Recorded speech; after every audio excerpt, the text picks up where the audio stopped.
The mist rolled off the Blue Mountain hills like breath from an old soul, curling low around the vacant corner lot where the lumber mill once stood. Pine Ridge was a town forgotten by progress, left behind when the interstate was built 20 miles west. The morning light struggled through the bum, casting the abandoned buildings in a melancholy glow. Sarah Miller guided her beat-up Ford pickup into the gravel driveway of the cottage she rented on the outskirts of town. The engine coughed one final time before falling silent. The truck had seen better days, much like its owner. Through the cracked windshield, Sarah spotted her daughter, 10-year-old Lucy, pressed against the front window, small hands fogging up the glass as she waited. Sarah was only 29, but the lines around her eyes told a different story. Her hands were calloused from years under hoods, fingernails permanently stained with engine grease.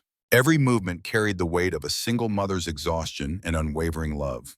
The cool morning air hit her face as she stepped out of the truck. Her back ached from a 12-hour shift at Grayson's auto shop. The work was steady, but barely enough to keep them afloat. "Mama!" Lucy burst through the door, her hug as fierce as it was warm. She smelled like strawberry shampoo and after-school dreams. Her small frame belied the energy she contained. Despite their circumstances, Lucy remained the light in Sarah's increasingly dark world. "Guess what I made today?" Sarah smiled as she picked her up, ignoring the protest from her lower back. The ache was worth it for these moments. "Tell me." "I made a garage for my toy cars at school.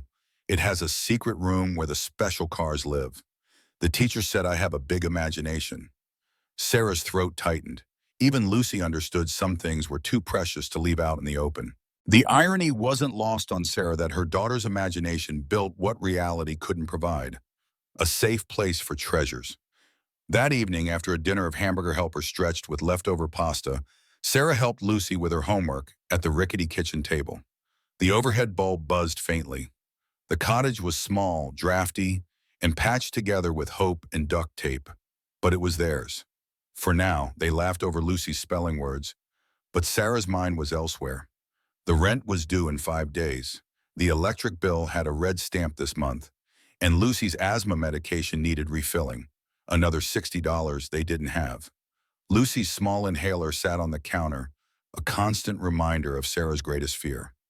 3 months ago, a severe asthma attack had sent Lucy to the emergency room. The medical bills had wiped out what little savings they had. Sarah had promised herself it would never happen again, but promises required money to keep. After tucking Lucy into bed, Sarah stepped onto the small porch for some air. The wind coming off the hills had a bite to it. She lit a cigarette even though she'd promised herself she'd quit. The stars were faint tonight, clouded by worry and the approaching storm. The town lights flickered in the distance. Pine Ridge had been dying for decades. Once a thriving logging community, it now survived on nostalgia and whatever jobs the remaining businesses could provide. Sarah had returned here after the divorce, her hometown the only place she could afford with a child and no support. Tomorrow would bring another day at Grayson's, where Joe Grayson had reminded her, again, that business was slowing down. He'd hinted that changes were coming. Sarah knew what that meant. She'd seen the "for sale" sign in his office, poorly hidden behind a filing cabinet. Then she remembered the flyer. She'd seen it pinned to the bulletin board at Thompson's Gas and Feed that morning. Garage for sale. 4,000 or best offer. Needs work. Serious inquiries only. No photo, just an address on Millwood Road. No one had worked out there in years. Folks around town said it was haunted or cursed.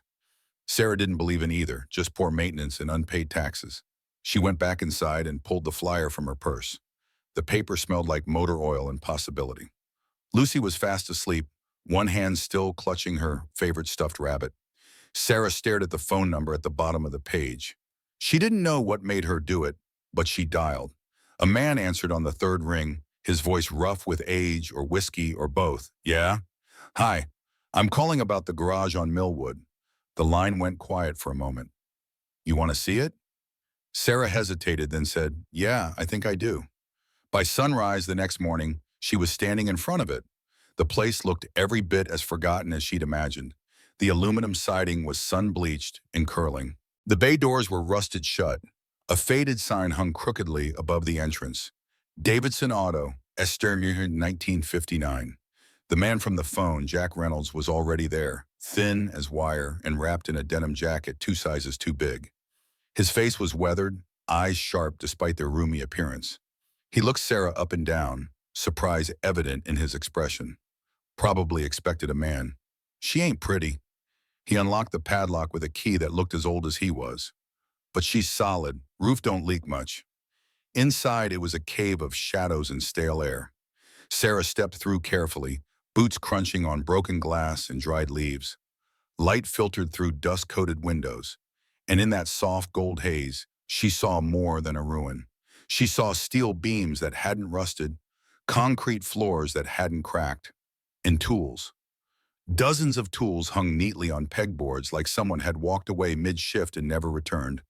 The layout was perfect. 2 bays, an office space, a small bathroom. Room to work, room to grow. Mr. Reynolds, call me Jack, watched her as she surveyed the space, testing a light switch that surprisingly worked, checking water pipes that seemed intact. Property's paid up. Taxes too. Why so cheap then? Jack shrugged. County took it from old Henry Davidson years back. Tax auction. Nobody wanted it. Been sitting on the books too long. They just want it gone. Henry Davidson. The name stirred a distant memory. An old mechanic, reclusive, died sometime in the 80s or 90s. Sarah vaguely remembered her father mentioning him, a genius with engines who disappeared from public life long before Sarah was born. She ran her hand along a workbench. The space felt right. It felt possible. I'll take it, Jack blinked. You don't want to think it over? No, I've already thought too much this year. She paid him on the spot. For $1,700, her savings down to the last dime. The rent money, the emergency fund, the dollars tucked away for Lucy's future. All of it gone in a single transaction that common sense screamed against. But common sense hadn't kept them above water so far. Jack handed her one key and one warning. Folks say Henry Davidson never let anyone pass that back wall. Said there were things in here best left alone. Sarah tucked the key into her pocket. Well, lucky for me, I'm too broke to be superstitious. Back at Grayson's, Sarah worked through her shift with renewed purpose. Every oil change, every brake job, every transmission fluid check was one step closer to independence. Joe noticed the change in her demeanor. You look different today, Miller. Win the lottery? Something like that. She didn't tell him about the garage. Didn't tell anyone. It was hers, her risk, her secret, her last chance. She'd put in her notice next week, once she'd checked the wiring and plumbing at the new place. 2 weeks after that, she'd open her own shop. Miller Auto Repair. The name already existed in her mind, solid and real. After her shift, Sarah drove Lucy to her friend's house for sleepover. The perfect opportunity to truly explore her new property without worrying about getting home for bedtime. Be good, baby. Call if you need anything. Lucy rolled her eyes, already too cool at 10 for maternal concern. I know, Mom. Have fun with your secret project. Sarah froze. What secret project? Lucy grinned in. You've been smiling all day. You only smile like that when you're fixing something cool. Kids. Nothing got past them. Later that night, Sarah returned to the garage with a flashlight and a crowbar. She wasn't sure what she was looking for. Maybe closure. Maybe a distraction from the rent she no longer had money to pay. Maybe just the quiet satisfaction of ownership, however small and broken it might be. She walked the length of the shop, brushing cobwebs from shelves, checking corners, making mental notes of repairs needed. The electrical panel looked salvageable. The compressor tank would need replacement. The hydraulic lift in Bay 2 might work with some TLC. Then, near the back of the shop, she noticed something odd. A seam in the concrete wall, faint, hairline, almost invisible. She tapped it. Hollow. There was no handle, just a circular keyhole that might have been mistaken for a pipe fitting. She pulled Jack's key from her pocket. It looked too plain, too old, but she tried it anyway. Click. Something shifted deep in the wall. The seam cracked open an inch, then another, and the wall slid inward on hidden tracks. Behind it was a stairwell, concrete steps descending into darkness. Sarah's fingers trembled on the flashlight. She hesitated, heart racing. But then she remembered Lucy's medicine sitting on the kitchen counter and the $3,700 that now only bought her dust and questions. She stepped down, one step at a time. The darkness swallowed her whole. The air grew colder with each step, musty and sharp. like old leather and forgotten oil. At the bottom, the beam of her flashlight swept across a cavernous space. She gasped.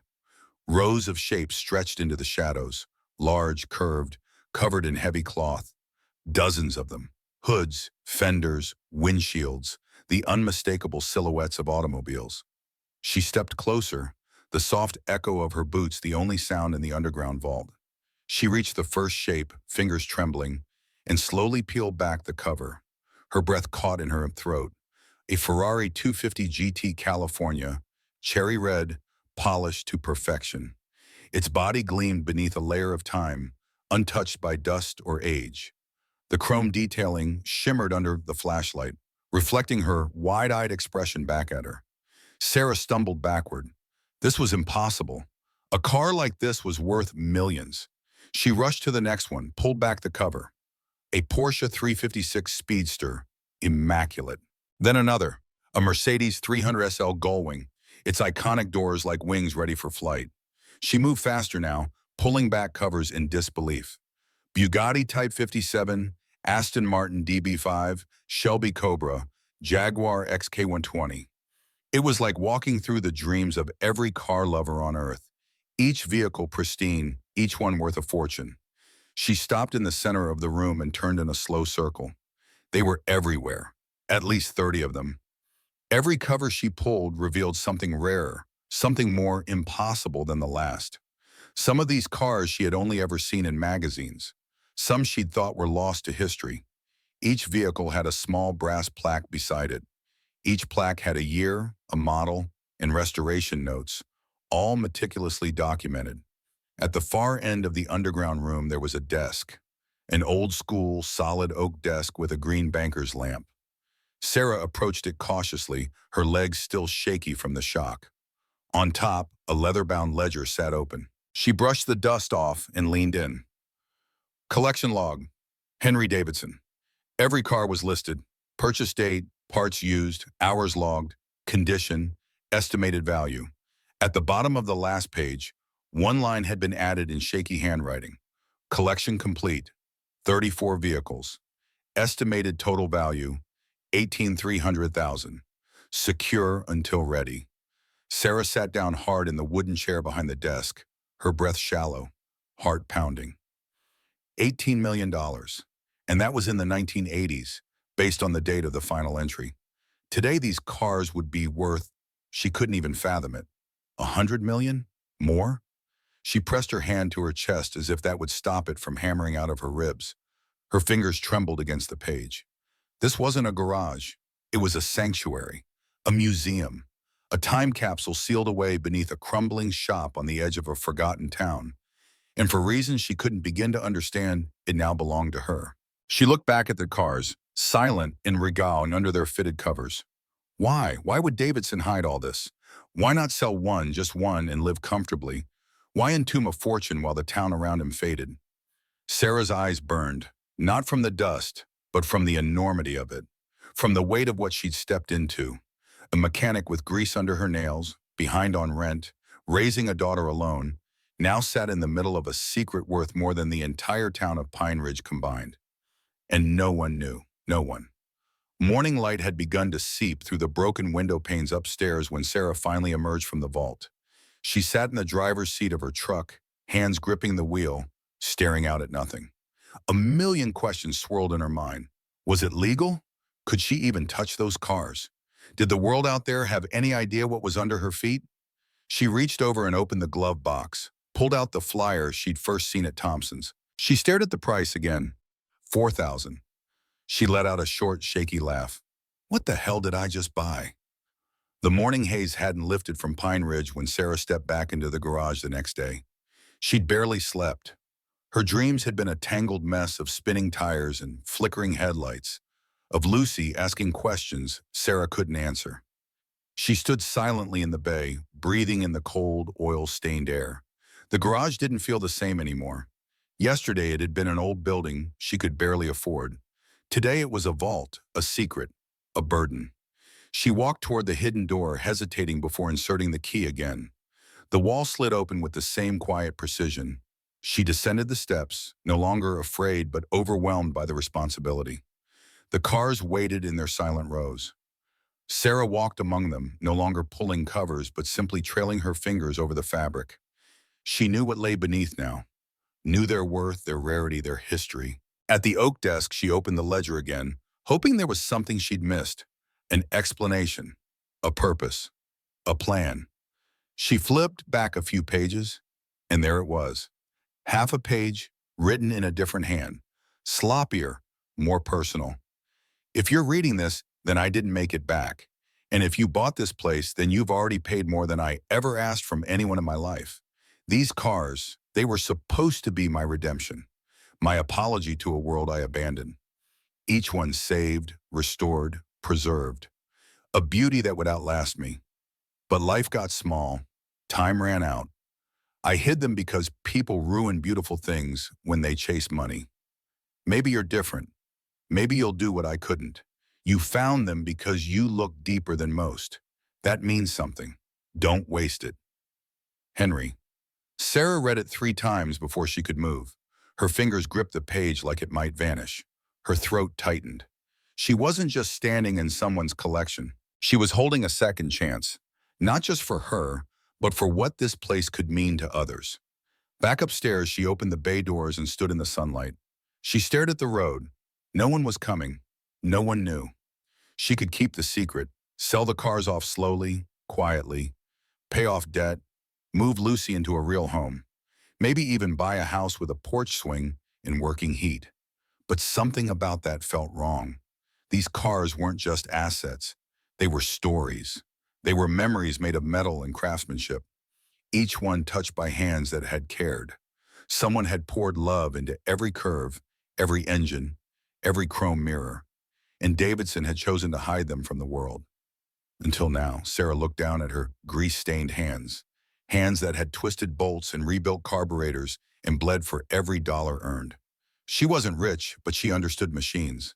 And now, maybe she understood purpose too. She closed the hidden door and locked it. Then she got to work. Over the next 3 days, Sarah cleaned the main garage space. She swept floors, replaced broken windows, and cleared decades of debris.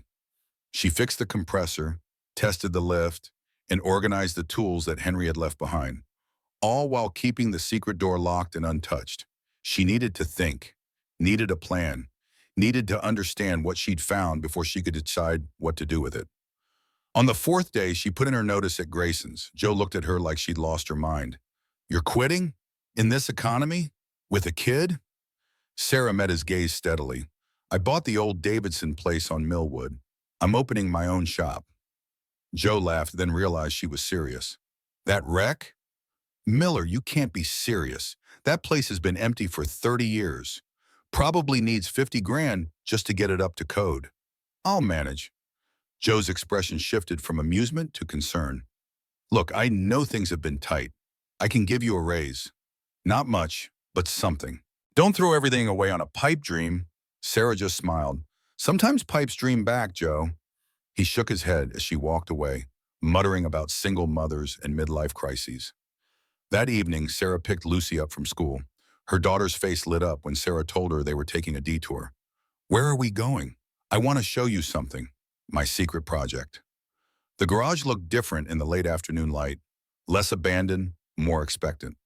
Sarah unlocked the front door and led Lucy inside. "You bought this?" Lucy's voice echoed in the empty space, eyes wide as she took in the high ceilings and newly cleaned floors. "I did. This is going to be our shop. Miller Auto Repair." Lucy walked the perimeter, running her hands along the workbenches just as Sarah had done. "Can I have a corner for homework and maybe put up some posters?" Sarah laughed. "Absolutely. This is our place now." She watched as Lucy explored, careful to keep her away from the back wall. The secret wasn't ready to be shared. Not yet. Not until Sarah knew what it meant. That night, after Lucy was asleep, Sarah sat at the kitchen table with a legal pad. She made lists. Things she knew. She owned the garage. The cars were in the garage. The cars were worth millions. Things she didn't know. Were they legally hers? How would she explain them? What would happen if people found out? The question of ownership consumed her. If the county had repossessed the property for back taxes, did that include the contents? The cars weren't listed in any inventory. As far as the world knew, they didn't exist. She needed help. Someone who knew the town, knew Davidson, knew the law. Someone she could trust. The name came to her suddenly. Frank Thompson. The owner of Thompson's Gas and Feed was in his 70s now. He'd been a mechanic before opening the store. If anyone would know about Henry Davidson, it would be Frank. The next morning, Sarah drove to Thompson's. The store was quiet, just a few customers browsing the aisles. Frank sat behind the counter, reading glasses perched on his nose as he worked on the crossword puzzle. He looked up as Sarah approached, a smile crinkling his weathered face. "Sarah Miller, heard you bought old Henry's place. Bold move. News traveled fast in small towns." "I did. Actually, that's why I'm here. I wanted to ask you about Henry Davidson." Frank's smile faded slightly. He glanced around the store, then called to his grandson stocking shelves. "Tommy, watch the register. Sarah and I are going to have a coffee in the back." The back room was small but tidy. A coffee maker burbled in the corner. Frank gestured to a chair and poured 2 cups. "So, Henry's place. Why do you want to know about Henry?" Sarah chose her words carefully. "The garage has some history. I'd like to understand it better." Frank studied her for a moment, then nodded. "Henry was the best mechanic I ever knew. Had a touch with engines like some people have with music. Could hear what was wrong just by listening. We worked together at the Chevy dealership back in the 60s, before he opened his own place." "What happened to him?" Frank sighed, eyes distant with memory. "Life happened. Wife died young. Cancer. No kids. He withdrew after that, focused on his work. Then one day around 75, he sold his house in town and moved into the apartment above the garage. Became a hermit of sorts. Still fixed cars, but only for people he liked. Turned away more business than he accepted. And when did he die?" Frank looked sharply at Sarah. "Who says he died? The county took the garage for back taxes, I assumed." Frank shook his head. "Henry disappeared in '89, just up and vanished. Some folks thought he killed himself, but there was never a body. Others said he ran off to Mexico or California. The garage sat empty for years before the county finally claimed it." Frank took a sip of his coffee, watching Sarah over the rim. "What's really on your mind, Sarah? What did you find in that old place?" Sarah hesitated. Frank had known Davidson, might have been his friend. Could she trust him? Did she have a choice? "I found something in the garage. Something valuable. I need to know if it's mine now, legally, and I need to know more about Henry." Frank set down his cup slowly. "Show me." 30 minutes later, Frank stood in the center of the underground vault, his face a mask of disbelief as Sarah pulled back cover after cover. "Jesus Christ, they're all here. Every single one. You knew about them?" Frank nodded, approaching a midnight blue Jaguar with trembling hands. "I helped him find parts for many of these. I knew he had an impressive collection, but seeing them all together like this, he was always secretive about the full scope, said he was building something important, something that would last." Frank turned to Sarah, eyes shining. "Do you understand what you found? This isn't just a collection. It's one of the finest private collections in the world. Cars that museums would kill to display. Cars that collectors have spent decades searching for." "Is it mine? Legally?" Frank considered the question. "The county sold you the property and its contents. These cars were never listed in any inventory because no one knew they existed. Henry made sure of that. So yes, technically, they're yours, but once word gets out, people will come. Lawyers, taxmen, and collectors with deep pockets and few scruples. This isn't just a few old cars, Sarah. This is $100 million of automotive history." Sarah's knees felt weak. $100 million? Frank nodded. "At least. That Ferrari California alone is worth 20, maybe 30 million. The Bugatti, the Gullwing, we're talking 8 figures each, and some of these are thought to be lost. That Talbot Lago over there? Last one sold at auction went for nearly 14 million. Sarah sank onto a nearby stool. "What do I do, Frank?" He placed a gentle hand on her shoulder. "That depends on what you want. You could sell them. One by one or all at once. You'd never have to work another day in your life. Neither would Lucy or her children." The thought was dizzying. No more night shifts, no more stretching pennies, no more fear when Lucy's inhaler ran low. Or, Frank smiled, or you could do what Henry would have wanted. Share them, protect them, keep them together as a collection, a legacy. Sarah looked around at the gleaming machines. I don't even know how to start. The taxes alone would bankrupt me. The insurance, Frank nodded. It's complicated, but not impossible. I have some ideas, people who might help. But first you need to decide what you want to do. This is your find, Sarah, your decision. They spent another hour in the vault, Frank identifying each car, sharing what he knew of its history and Henry's connection to it. When they finally emerged into the late afternoon sun, Sarah felt both lighter and heavier. The secret was shared now. The burden too. Is there anyone else who might know about the collection? Anyone Henry might have told? Frank thought for a moment. Mike Dawson might. He and Henry were friendly. Mike used to help him transport cars sometimes, back when Mike was just a deputy. Mike Dawson, now the sheriff of Pine Ridge County. Sarah had known him in high school. They dated briefly before life took them in different directions. She hadn't spoken to him in years, not since returning to town after her divorce. I'll talk to him. And Frank, thank you for everything. Frank squeezed her hand. Henry would be pleased it was you who found them. He'd have liked your spark. As Sarah drove home, her mind raced with possibilities. She could sell just one car, the most valuable, enough to secure Lucy's future, to buy a proper house, to establish her business without fear. The rest could stay together, preserved as Henry had intended. Or she could sell them all, move away from Pine Ridge, start fresh somewhere with opportunity, give Lucy the kind of life Sarah had only dreamed of. Or she could find a way to keep them, all of them, build something lasting, something meaningful, something that might bring life back to this dying town.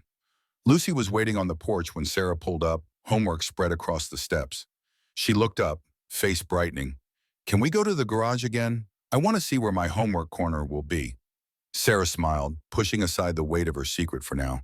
Sure, baby. Let's go. They spent the evening at the garage, Lucy helping to clean while Sarah fixed the overhead lights. They made plans for where tools would go, where customers would wait, what color to paint the walls. It felt good, normal, as if there weren't millions of dollars hidden beneath their feet. Around sunset, a police cruiser pulled into the driveway. Sheriff Mike Dawson stepped out, hat in hand. He'd aged well in the years since high school. A few more lines around the eyes, a touch of gray at the temples, but still the same steady presence. Sarah Miller. Heard you bought this old place. Sarah wiped her hands on a rag, suddenly conscious of her work-stained clothes and messy hair. News travels fast, Mike smiled. Small town. Frank Thompson called. Said I should come by. Said you might have some questions about Henry Davidson. Sarah glanced at Lucy, who was watching the exchange with interest. Lucy, why don't you go organize those spare parts we found? The ones on the back shelf? Lucy rolled her eyes but complied, disappearing into the back of the garage. Sarah lowered her voice. Frank told you? Mike shook his head. Just said you needed to talk about Henry. That it was important. Sarah studied him for a moment. Mike had always been honest, straightforward, the kind of person who did what was right, not what was easy. But this was bigger than old friendships. What do you remember about Henry Davidson? Mike leaned against his cruiser, thoughtful. Odd guy, brilliant mechanic. I used to help him sometimes, moving cars or parts. He taught me a lot about engines. Disappeared in '89. We searched for weeks, but never found a trace. Did he ever mention a collection? Cars he was restoring? Mike's expression sharpened. Why do you ask? Sarah took a deep breath. Then she told him, not everything, but enough, about finding the hidden door, about what lay behind it, about her questions regarding ownership and legality. Mike listened without interrupting, his face unreadable. When she finished, he was quiet for a long moment. I need to see it. Sarah hesitated, then nodded. She called to Lucy. Baby, we need to go inside for a bit. Grown-up talk. Can you wait in the office? There's a radio on the shelf you can listen to. Lucy looked between Sarah and Mike, clearly burning with curiosity, but nodded. Okay, Mom, but you'll tell me later, right? Promise. Once Lucy was settled in the office, Sarah led Mike to the back wall. The key turned smoothly in the lock, and the hidden door slid open. Mike's sharp intake of breath echoed in the stillness as they descended the stairs. In the vault, Sarah switched on the lights that she'd tested earlier. The cars gleamed under the illumination, no longer shrouded in shadow, but displayed in all their glory.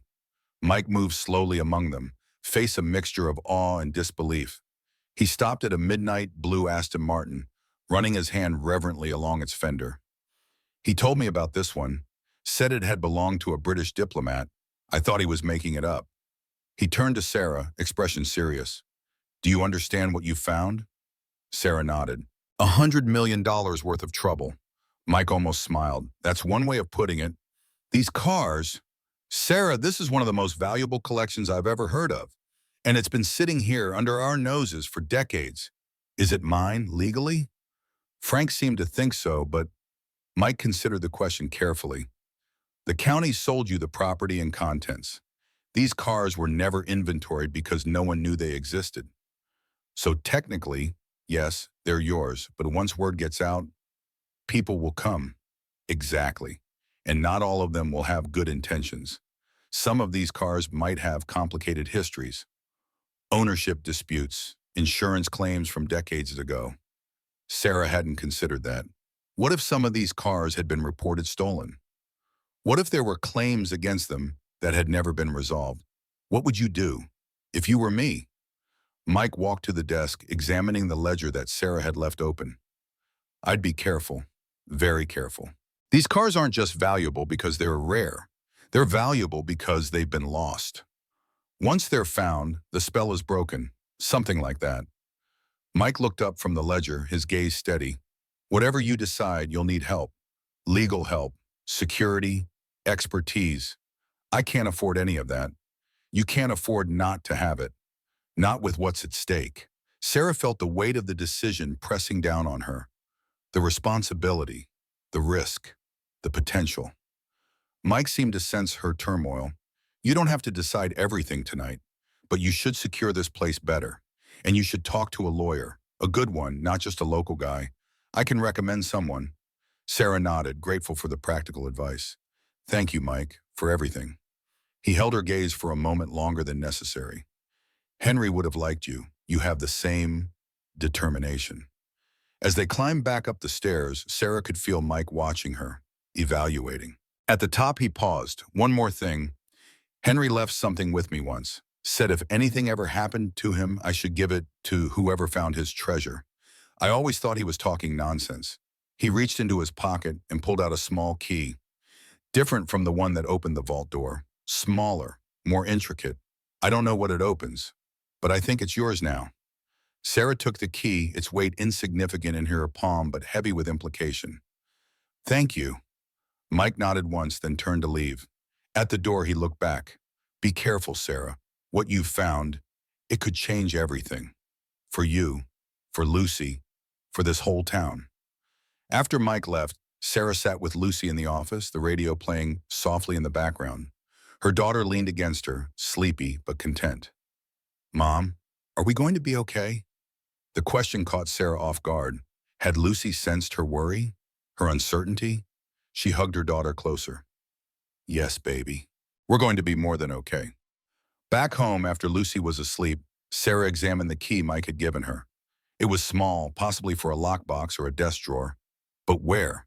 She had searched the vault thoroughly and found nothing it might fit. Unless... She grabbed her jacket and headed back to the garage. The night was clear, stars spread across the sky like spilled diamonds. The garage loomed dark and silent.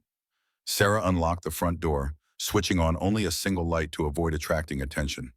The vault door opened with its now familiar whisper. Sarah descended into the collection, flashlight in hand. At the desk, she examined each drawer. None had a keyhole that matched. She ran her fingers along the underside of the desk, searching for hidden compartments. Nothing. Then she noticed a small wooden box on the top shelf of the bookcase behind the desk. It was unadorned except for a tiny brass lock. Heart pounding, Sarah inserted the key. It turned with a soft click. Inside the box was a single envelope, yellowed with age. Sarah's name wasn't on it. No name was. Just 3 words in Henry's distinctive handwriting. For the finder. Sarah's hands trembled as she opened the envelope. Inside was a single sheet of paper. A last will and testament, dated August 1989, just days before Henry's disappearance. It was simple, direct, and legally notarized. I, Henry Davidson, being of sound mind, do hereby bequeath my entire collection of automobiles, as detailed in the accompanying ledger, to whoever discovers them. My belief is that only a person of curiosity, determination, and respect for craftsmanship will find what I have hidden. Such a person deserves to be the steward of my life's work. It is my wish that the collection remain intact, but I place no legal obligation on the finder. The cars are yours to sell or preserve as you see fit. Choose wisely. Be warned. There are those who have sought my collection for years. Those who would take, by force or deception, what they could not earn through merit. If you are reading this, they will soon come for you as they once came for me. Trust few. Protect what you have found. It is more than metal and chrome. It is a testament to beauty that endures. Sarah read the document twice, her mind racing. It was a proper will, witnessed and notarized. Legal validation of her ownership, but it was also a warning, a premonition that sent a chill down her spine. They will soon come for you as they once came for me. Who had come for Henry? And what had happened to him? Had he truly disappeared, or had something more sinister occurred? The questions multiplied, each more troubling than the last. Sarah carefully returned the will to its envelope and locked it back in the box. She would show it to a lawyer, as Mike had suggested, but not yet, not until she was certain who she could trust. As she turned to leave, a sound from upstairs froze her in place. A door closing. Footsteps. Someone was in the garage. Sarah killed her flashlight, plunging the vault into darkness. She listened intently, heart hammering in her chest. The footsteps were light, hesitant. Not an adult's confident stride. More like, Lucy? Sarah rushed up the stairs, emerging from the vault, to find her daughter standing in the middle of the garage, flashlight in hand, eyes wide with fear and wonder. Mom, what's down there? Why is there a secret door? Sarah's relief quickly gave way to concern. How had Lucy gotten here? How had she known? Baby, what are you doing here? How did you even get here? Lucy looked down, guilty, but defiant. I followed you. I saw you leave and I was worried. You've been acting weird for days, keeping secrets. Sarah sighed. Of course Lucy had noticed. She noticed everything. How did you get here? It's 2 miles from home. I rode my bike. I hid it in the bushes. Sarah felt a flash of pride despite her concern. Her daughter was resourceful, brave, like her mother. But the secret door? How did you find that? Lucy shrugged. I saw you and Sheriff Mike go through it earlier. I was watching from the office window. I just wanted to see what was so important that you couldn't tell me. Sarah realized she had a choice to make. Continue hiding the truth or trust her daughter with the secret. Lucy was young, but she was smart, and this affected her future as much as Sarah's own. Come here, I'll show you. Lucy's eyes widened. Really? Really? But this has to be our secret, okay? Just ours. No telling friends at school. No telling anyone. Lucy nodded solemnly, and Sarah led her daughter down the stairs into the vault. She switched on the lights, revealing the collection in all its glory. Lucy's gasp of wonder echoed in the cavernous space. Cars? Old cars? Not just any old cars, baby. Some of the rarest, most valuable cars in the world. Sarah guided Lucy through the collection, explaining in simple terms what they were looking at. The Ferrari that was one of only 36 ever made. The Bugatti that had once belonged to a French movie star. The Jaguar that had won races in the 1950s. Lucy listened, wide-eyed, taking it all in. Finally, she asked the question Sarah had been expecting. Are they ours now? Sarah knelt to Lucy's level, choosing her words carefully. Yes and no. They're in our garage, and legally they belong to us. But they're also a responsibility, a trust. The man who collected them, Henry Davidson, wanted them to be preserved, to be shared with the world someday. Lucy considered this, her young face serious. Like a museum? Sarah smiled. Maybe, that's one option. Is that why it's a secret? Because they're worth a lot of money?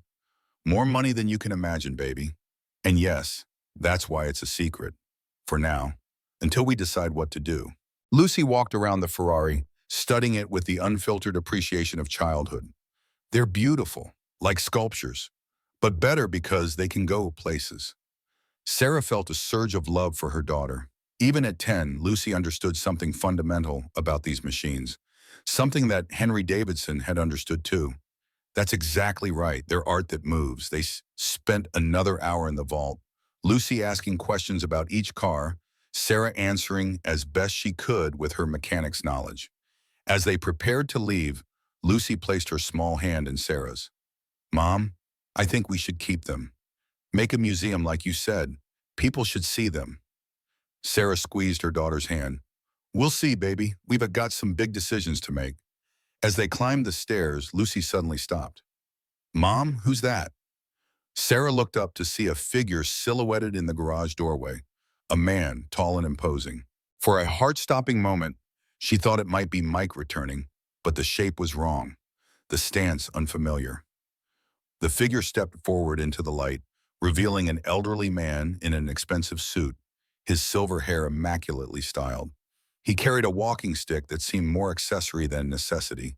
His eyes were cold, calculating, as they fixed on Sarah and Lucy. Good evening. I do apologize for the intrusion. The door was open. His voice was cultured, with a hint of an accent Sarah couldn't place. Every instinct told her to protect Lucy, to shield her from this stranger. We're closed. The garage isn't open for business yet. The man smiled, a gesture that didn't reach his eyes. Oh, I'm not here about car repairs, Ms. Miller. I'm here about what you found beneath this humble establishment. Sarah felt ice water in her veins. How did he know her name? How did he know about the vault? I don't know what you're talking about. The man's smile widened, revealing perfect teeth. I think you do. And I think it's time we discussed Henry Davidson's collection. The collection I've been searching for over 30 years. With that, he turned and walked out, the tap of his walking stick fading into the night. Sarah waited until she heard a car engine start and fade before she relaxed her protective stance. Lucy tugged at her hand. Mom, who was that man? How did he know about the cars? Sarah squeezed her daughter's hand, mind racing. I don't know, baby, but we need to be careful. Very careful. They secured the garage and hurried home, Sarah checking her rearview mirror the entire way. The encounter with Victor had changed everything. The secret was out, or had it never been a secret at all? Sleep eluded Sarah that night. Victor's appearance had forced her hand. She needed legal advice, and quickly. The morning couldn't come fast enough. As dawn broke over Pine Ridge, Sarah dropped Lucy at school with extra instructions. Remember, not a word about the garage to anyone. And stay with your teachers today. No wandering off. Lucy nodded solemnly. Because of that man? Sarah brushed a strand of hair from her daughter's face. Just a precaution. I'll pick you up right after school.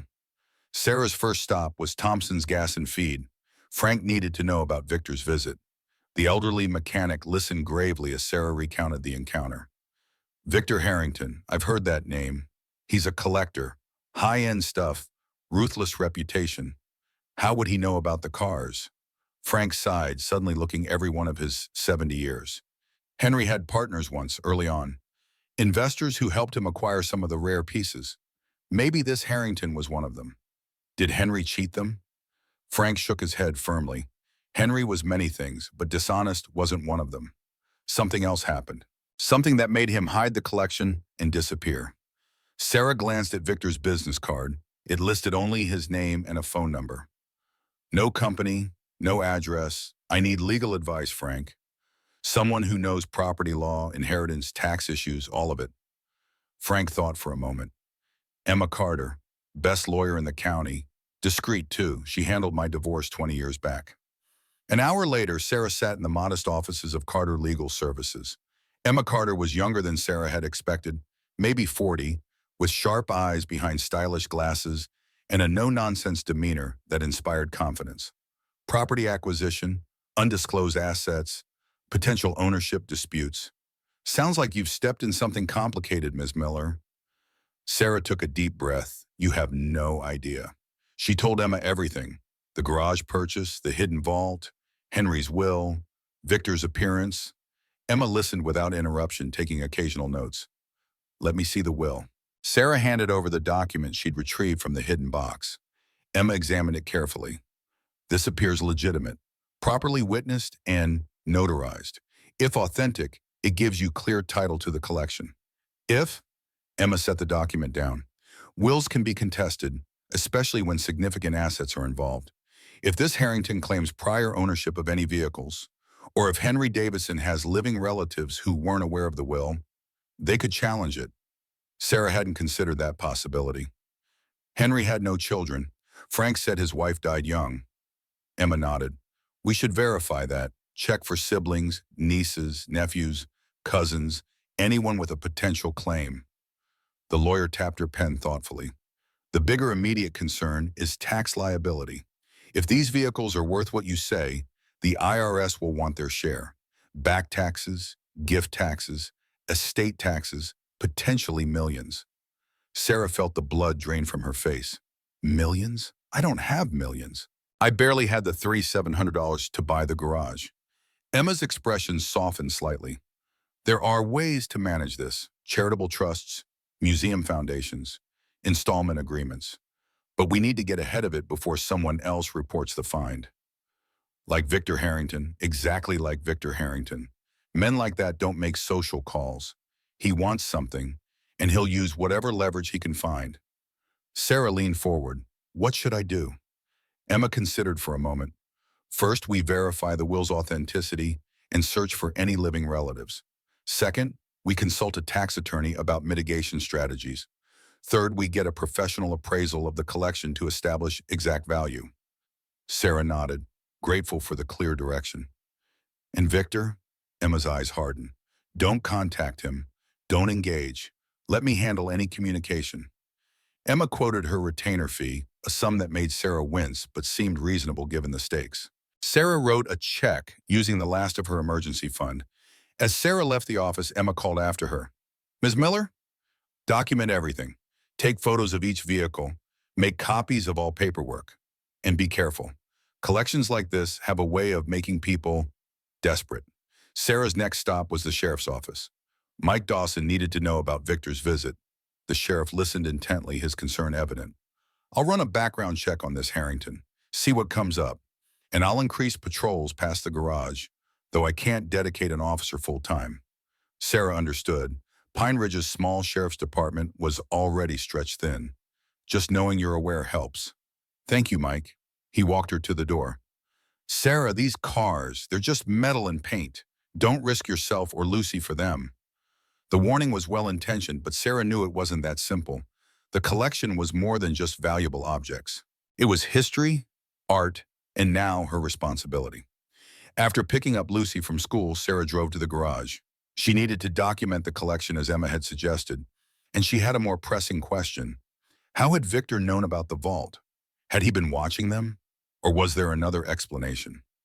The garage appeared undisturbed. Sarah checked the locks, the windows, finding nothing amiss.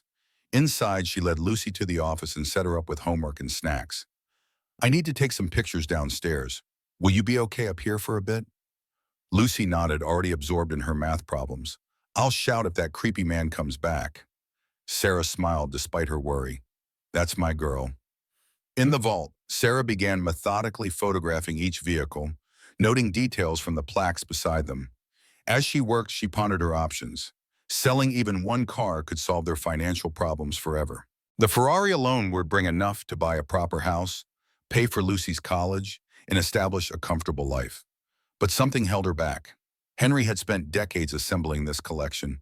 Keeping it together even when selling a single car would have made him wealthy. There was purpose in that dedication, a vision Sarah was beginning to understand. As she photographed a gleaming Duesenberg, her phone rang. Unknown number. Sarah hesitated, then answered, Ms. Miller, I hope I'm not interrupting your inventory. Victor Harrington's smooth voice sent a chill through her. How did you get this number? A soft chuckle. The same way I found the collection. Research, persistence, and the right connections. Have you considered my offer? You haven't made an offer.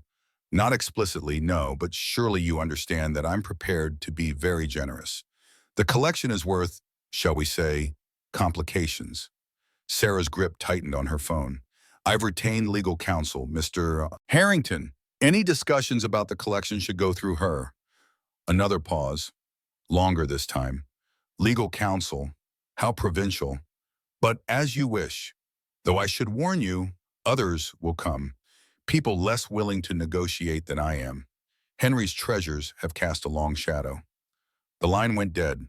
Sarah stood frozen, the threat hanging in the air. Others will come. How many people knew about this collection? And what would they do to claim it? A week passed in a blur of activity. Emma confirmed that the will was legitimate and discovered that Henry Davidson had indeed died. His body found in Mexico in 1990, though the circumstances were suspicious. The lawyer also confirmed Sarah's worst fear. Henry had a living relative, a nephew named William Davidson, currently living in Boston. Frank provided more details about Henry's past. The reclusive mechanic had started collecting in the 1960s, when many of these cars were merely old, not yet considered classics. He'd had a particular eye for vehicles with racing pedigree or historical significance. According to Frank, Henry had planned to open a museum himself one day, but something had changed in the mid-1980s. He'd become paranoid, secretive, convinced that someone was trying to steal his collection. Perhaps he'd been right. Emma arranged for a professional appraiser named James Wilson to evaluate the collection. The man arrived from Chicago with an impressive resume, 20 years of experience with high-end automotive auctions and insurance valuations. Wilson moved through the vault with reverent awe, examining each vehicle with meticulous attention. His occasional whistle or murmured expletive confirmed what Sarah already knew. This was something extraordinary. After 2 days of evaluation, Wilson sat with Sarah in the garage office, his laptop open to a detailed spreadsheet. Ms. Miller, what you have here is unprecedented. 34 vehicles, each significant in its own right, preserved in remarkable condition. Sarah braced herself. What's the total value? Wilson adjusted his glasses. Conservative estimate? $92.7 million. If certain vehicles, particularly the Ferrari 250 GT California and the Bugatti Type 57, were offered at the right auction to the right buyers, we could be looking at over $100 million. The figures made Sarah dizzy. That's a lot more than the $18.3 million in Henry's ledger. Wilson nodded. The classic car market has exploded since the 1980s. What Henry paid thousands for then is worth millions now. The Ferrari alone has appreciated about 8,000%. He closed his laptop. I should note that this valuation assumes proper provenance and clear title. Any ownership disputes could significantly impact values. Sarah thought of Victor Harrington and William Davidson. What would you recommend if it were your collection? Wilson considered carefully. From a purely financial perspective, sell the top 5 cars through a premier auction house. That would yield about $70 million with minimal complications. Keep the rest as a private collection or donate for tax advantages. And from a historical perspective, Wilson's expression softened. Keep them together. Create a proper museum. These cars tell a story together that they can't tell separately. It would be a shame to break up what Henry Davidson spent a lifetime building. After Wilson left, Sarah sat alone in the garage, weighing her options. The appraiser's words echoed in her mind. These cars tell a story together. She thought of Henry, working in this very space, carefully restoring each vehicle, preserving history one bolt at a time. The decision crystallized in her mind. She wouldn't sell the collection. She would protect it, share it, honor Henry's vision. Somehow she would find a way to create the museum he had dreamed of. The next morning, Sarah called Emma with her decision. The lawyer was skeptical but supportive. It won't be easy. You'll need to establish a nonprofit foundation, deal with zoning issues, raise funds for proper facilities, handle massive insurance costs. I know, but it's the right thing to do. Emma sighed. Then we better get started. I'll draft the incorporation papers for a museum foundation. We'll need a board of directors, people with relevant experience and ideally deep pockets. Sarah thought immediately of Frank. His knowledge of the peers in connection to Henry made him an obvious choice. Mike Dawson would add credibility and community connection. Perhaps James Wilson could recommend someone from the automotive world. Sarah spent the next days researching museum operations while continuing to renovate the garage's main level. Lucy helped after school, her enthusiasm for their museum unwavering. The work was therapeutic, a welcome distraction from the legal complexities Emma was navigating. Then came the letter that changed everything. It arrived by certified mail, the Boston postmark and law firm return address instantly setting off alarms.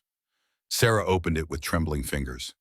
Dear Ms. Miller, this firm represents Mr. William Davidson, nephew and sole living heir of the late Henry Davidson. It has come to our client's attention that you have taken possession of certain automobiles belonging to his uncle's estate, valued in excess of $90 million. Our client contests the validity of any purported transfer of these assets and asserts his rightful claim as Mr. Davidson's next of kin. We demand immediate access to inventory said vehicles and request that you cease any efforts to sell or otherwise dispose of these assets pending legal resolution. Failure to comply will result in immediate legal action, including but not limited to injunctions, restraining orders, and claims for damages.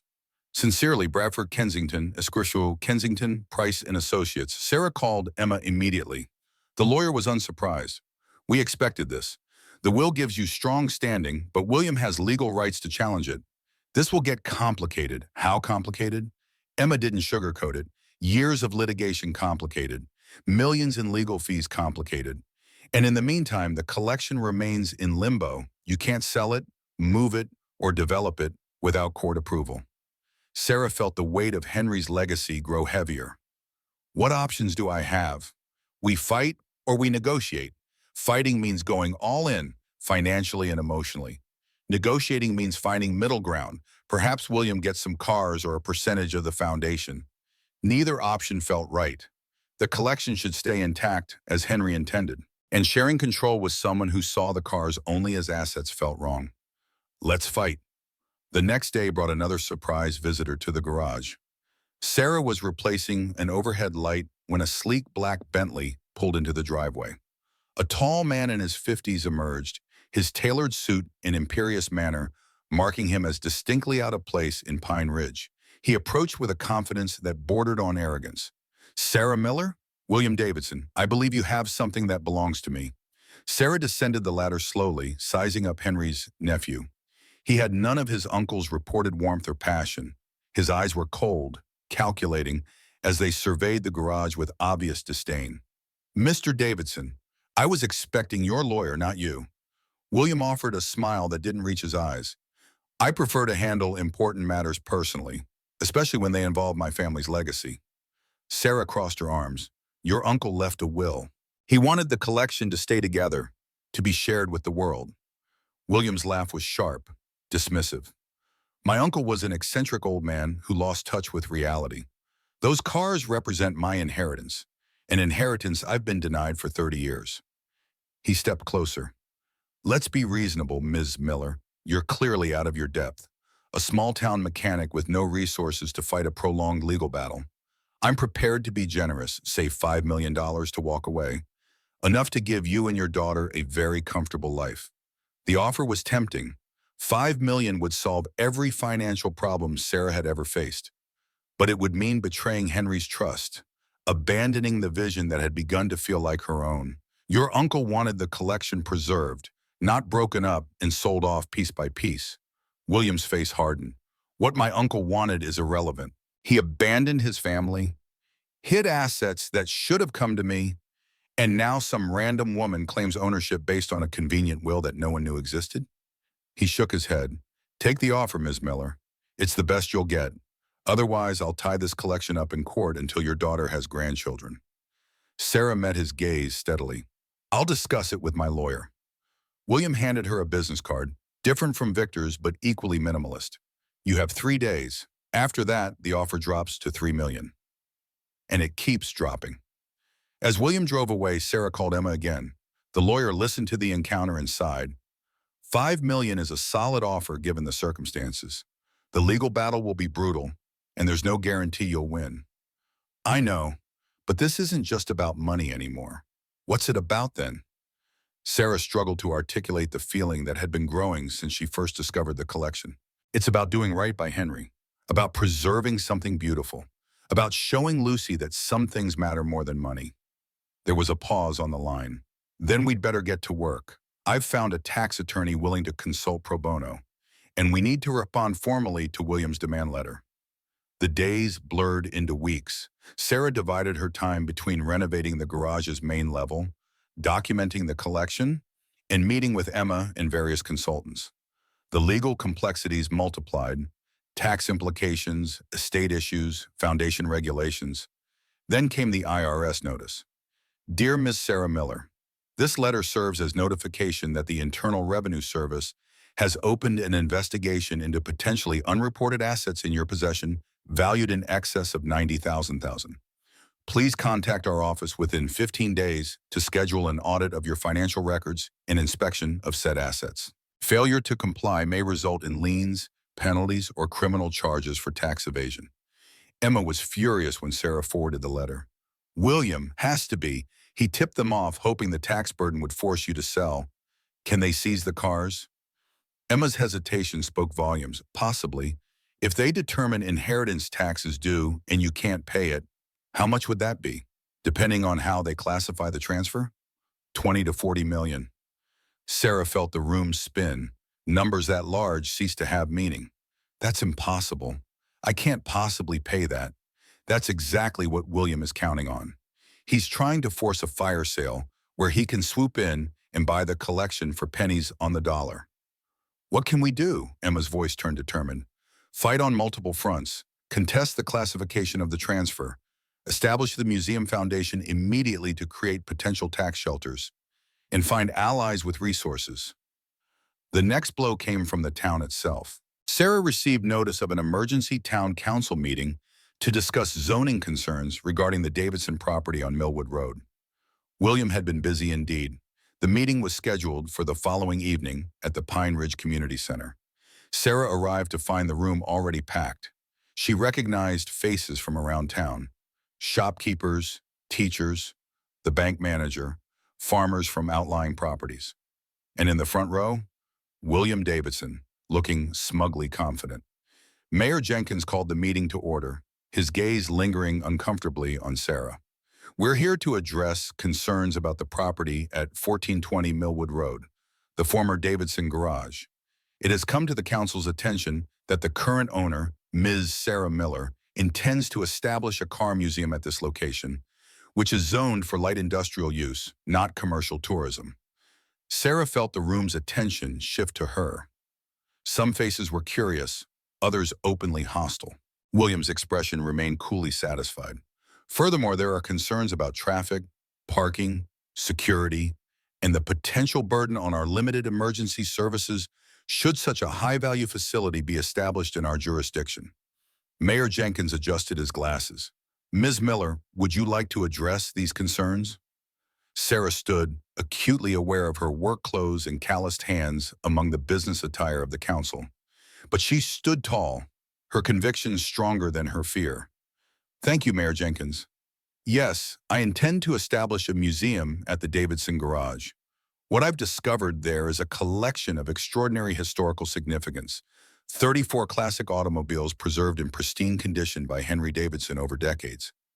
Murmurs rippled through the crowd. Sarah continued, this collection isn't just valuable financially. It's a piece of automotive history, of American history.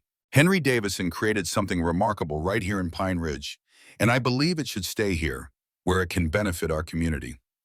She outlined her vision, a world-class automotive museum that would bring visitors, create jobs, and put Pine Ridge on the map. As she spoke, she noticed some expressions softening, interest kindling. Then William rose, straightening his designer tie. While Ms. Miller's passion is admirable, her plan is dangerously naive. A collection valued at nearly $100 million requires sophisticated security, specialized insurance, and professional management, none of which Ms. Miller can provide. He turned to address the room directly. Moreover, the ownership of this collection is in dispute. As Henry Davidson's nephew and sole heir, I have filed legal claims to these vehicles. Any development plans are premature at best, fraudulent at worst. William's smooth delivery and authoritative tone swayed the room. Sarah could feel the momentum shifting. Mayor Jenkins cleared his throat. Given these concerns, the council proposes a 6-month moratorium on any development or business activity at the Davidson property pending resolution of ownership claims and proper zoning applications. Sarah felt panic rising. 6 months of limbo would drain her resources completely. She had sunk everything into the garage renovation. counting on opening at least the repair shop portion within weeks. Frank Thompson stood suddenly, his weathered face determined. Mr. Mayor, I've known Henry Davidson for 50 years, worked alongside him, and I can tell you with absolute certainty that he would want his collection here in Pine Ridge, not sold off piece by relatives who never showed an ounce of interest in him while he was alive. William's face darkened. Mr. Thompson, with all due respect, you have no standing in this matter. Family inheritance? Frank cut him off. Family? You wouldn't recognize Henry if he walked through that door right now. When was the last time you visited him? When his wife died? When he fell ill? Never, that's when. An uncomfortable silence fell over the room. Frank wasn't finished. This town has been dying for decades. Young people leave, businesses close, houses sit empty. Sarah Miller is offering us something that could change that. Jobs, visitors, purpose. And you want to shut her down to settle a family grudge? Several heads nodded in agreement. Mayor Jenkins looked uncomfortable. While Mr. Thompson's points are well taken, the legal and zoning issues remain. Mike Dawson stood, his sheriff's uniform commanding instant attention. The garage property has been zoned light industrial with a commercial allowance since 1963. I checked the records myself this morning. There's no zoning barrier to a museum with a repair shop component. William's expression turned thunderous. Sheriff Dawson, your personal connection to Ms. Miller represents a clear conflict of interest. Mike's steady gaze silenced him. My only interest is in the facts, Mr. Davidson, and in this community's well-being. The meeting dissolved into heated debate. Sides formed quickly. Those who saw the museum's potential for revitalizing Pine Ridge versus those concerned about change, risk, and disruption. William worked the room skillfully, stoking fears about security risks, tax burdens, and outsiders invading their quiet town. After 2 hours of increasingly circular arguments, Mayor Jenkins called for a vote on the moratorium. Sarah held her breath as hands raised around the room, 7-6 against the moratorium. Sarah exhaled in relief. She had survived this challenge, barely, but William's expression as he left the meeting made it clear. This was just the beginning. The next morning brought a new blow. Sarah found an eviction notice taped to her cottage door, 30 days to vacate. The property had been sold to Harrington Investments Limited. The connection to Victor wasn't subtle, and hours later, when she arrived at the garage, another notice awaited. The county was reconsidering the original sale of the property due to procedural irregularities. The garage itself was now in jeopardy. Sarah sat in the garage office, notices spread before her, fighting waves of panic. Victor and William were coordinating, attacking from multiple angles. They were wealthy, connected, determined, and she was a single mother with dwindling resources and mounting legal challenges. Her phone rang. Emma, Sarah, we have a problem.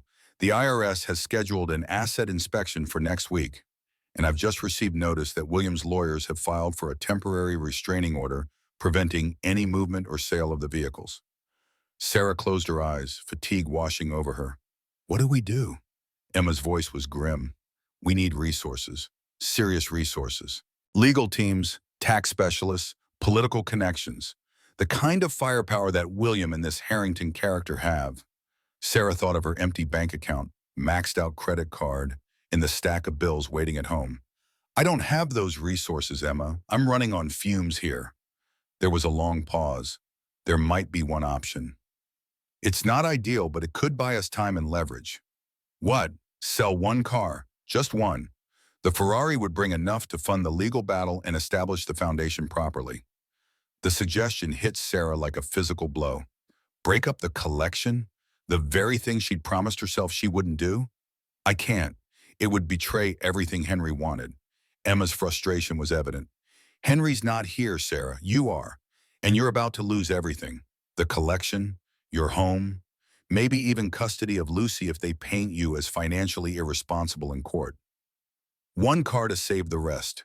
It's a compromise, not a surrender. Sarah stared at the eviction notice, the county reassessment, the IRS letter. The walls were closing in. Let me think about it.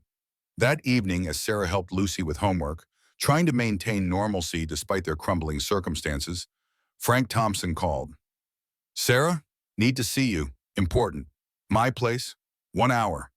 Frank lived in a small house behind his store, a cluttered space filled with automotive memorabilia and the comfortable disorder of a widower. When Sarah arrived, she found not only Frank, but also Mike Dawson waiting in the living room. Frank ushered her in, his expression more serious than she'd ever seen it. "Sarah, there's something you need to know about William Davidson, something that changes everything." Mike nodded grimly. "I've been digging into the past. Henry's disappearance in '89, his death in Mexico, William's sudden interest in the collection. It's all connected." Frank handed Sarah a faded manila folder. Henry kept records of everything, including why he hid the collection and who he was hiding it from. Sarah opened the folder with trembling fingers. Inside were letters, photographs, and what appeared to be legal documents. The first letter was dated June 1987 from William to Henry. "Uncle Henry, your continued refusal to discuss the collection is becoming tiresome. These automobiles represent our family's legacy and financial future. Your sentimental attachment is blinding you to their true value and potential. I have secured buyers for several key pieces, particularly the Ferrari and the Bugatti. The combined sale would yield approximately $3.2 million, enough to establish the investment firm I've described and secure our family's financial standing for generations. Your antiquated notion of keeping these machines as some sort of unified historical exhibit is, frankly, ludicrous. They are assets, nothing more. Assets that are currently appreciating, but could just as easily depreciate if the market shifts. I urge you to reconsider my proposal. My partners are growing impatient, and I cannot guarantee their continued civility in this matter."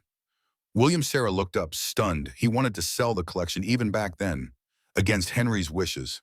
Frank nodded grimly. Henry refused, repeatedly. William didn't take it well.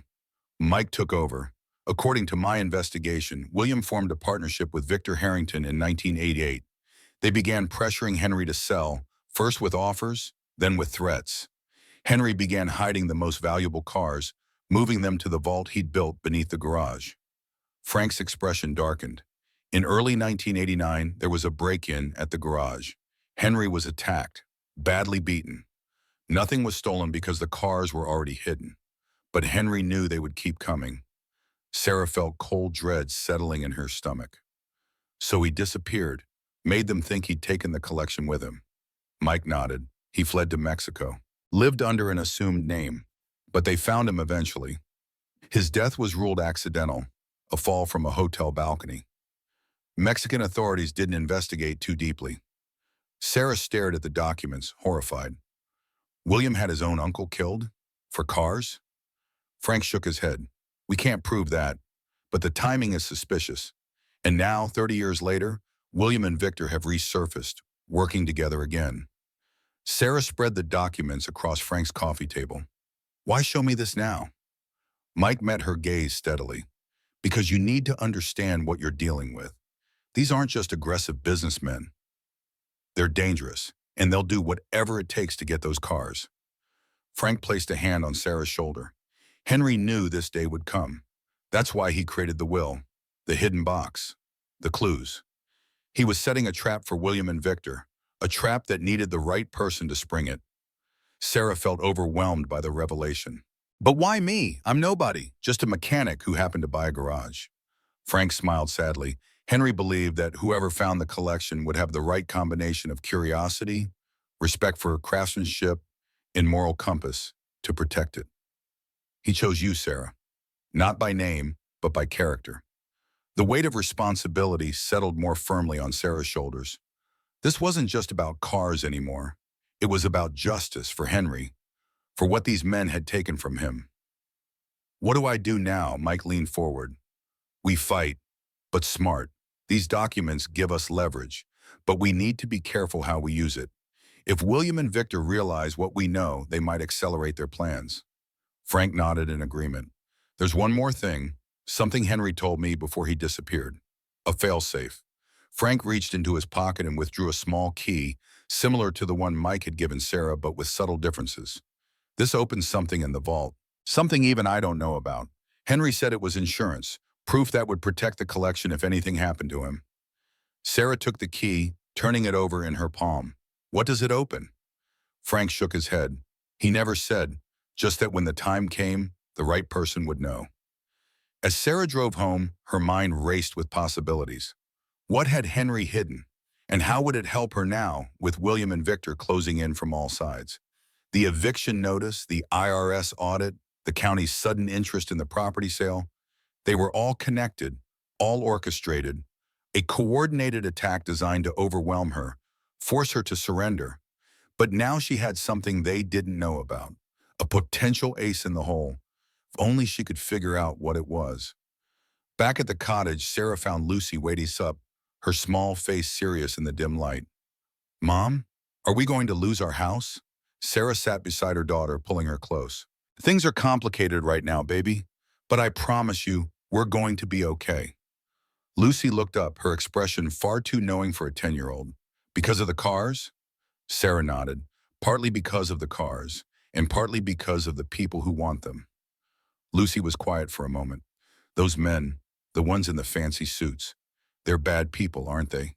Sarah considered how to answer. She'd always been honest with Lucy, believed that children deserve truth, appropriately framed. But how to explain the darkness that had entered their lives? They're people who want something that doesn't belong to them, and they're willing to do bad things to get it. Lucy nodded, processing this, like the dragon in my book, sitting on treasure that isn't his. Sarah smiled despite everything, something like that. Lucy's eyes lit up suddenly. "Mom, what if we find Henry's treasure, the one the bad men don't know about?" Sarah startled. "What do you mean?" Lucy reached under her pillow and pulled out a folded piece of paper. "I found this stuck to the back of one of the plaques when I was helping you clean. It fell off." Sarah unfolded the paper carefully. It was a note, written in Henry's distinctive hand. "When all seems lost, look to where it began. The first one holds the key to the last." Sarah stared at the cryptic message. The first one holds the key to the last. The first car in the collection, the first plaque, the first entry in the ledger. Tomorrow, Sarah, first thing.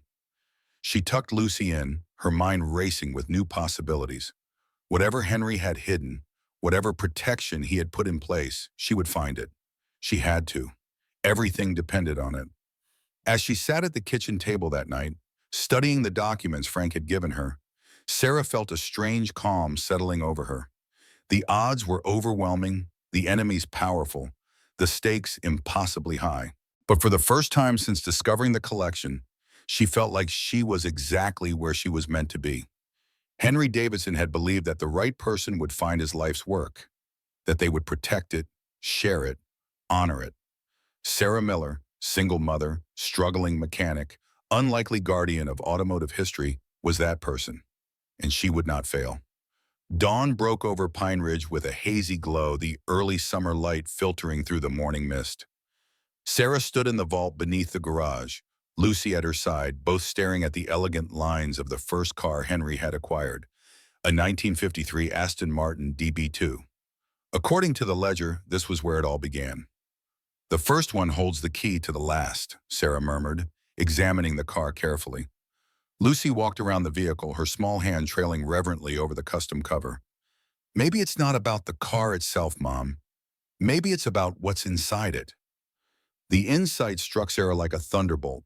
Of course, she carefully pulled back the cover, revealing the midnight blue coupe in all its glory. The interior was immaculate.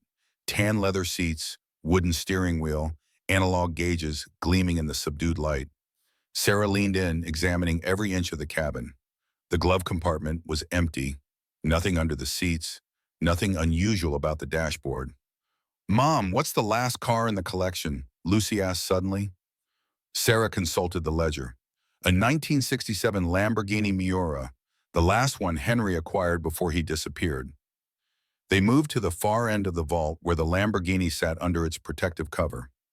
Sarah pulled it back, revealing a stunning orangey supercar that looked ready to pounce even while stationary. "The first one holds the key to the last," Sarah repeated, looking between the Aston Martin and the Lamborghini. Then it clicked. She rushed back to the Aston Martin and examined the ignition. The key was still in it, an elegant piece of metal with the Aston Martin Wings logo. She carefully removed it and returned to the Lamborghini. The key shouldn't fit. Different manufacturer, different era, different design philosophy. But when Sarah slid it into the Lamborghini's ignition, it turned with a satisfying click. Not starting the engine, but unlocking something else entirely. A hidden compartment in the dashboard slid open, revealing a small metal lockbox. Sarah gasped, "Lucy, you're a genius." The girl beamed, pride radiating from her face. "What's inside?" Using the small key Frank had given her, Sarah opened the box. Inside were several microfilm reels, a USB drive, and a sealed envelope with "insurance" written across it in Henry's handwriting. Sarah's hands trembled as she opened the envelope. Inside was a letter and several photographs. "Dear Finder, if you're reading this, you've proven worthy of the trust I've placed in you. These materials document the true nature of William Davidson and Victor Harrington's business partnership and their attempts to seize my collection through increasingly illegal means. The microfilm contains financial records showing wire transfers to Mexican officials investigating my accident. The USB drive holds recorded conversations between William and Victor discussing plans to liquidate the collection through black market channels to avoid detection. Most critically, the photographs show William and Victor meeting with known art thieves in 1989, just weeks before the break-in at my garage where I was attacked. I've entrusted copies of these materials to my attorney in Boston with instructions to release them only if the collection is threatened after my death. Use this wisely, not for vengeance, but for protection. Henry Davidson." Sarah spread the photographs across the Lamborghini's hood. They clearly showed William and Victor in clandestine meetings with men identified in Henry's notes as art thieves and black market dealers. In one particularly damning image, William was handing over what appeared to be blueprints of the garage. "Mom, is this enough to stop the bad men?" Sarah gathered the evidence carefully, returning it to the lockbox. "I think it might be, Lucy. I think it might be." By mid-morning, Pine Ridge was buzzing with activity. Word of Sarah's battle with William Davidson had spread throughout the small town, creating an unexpected ripple effect.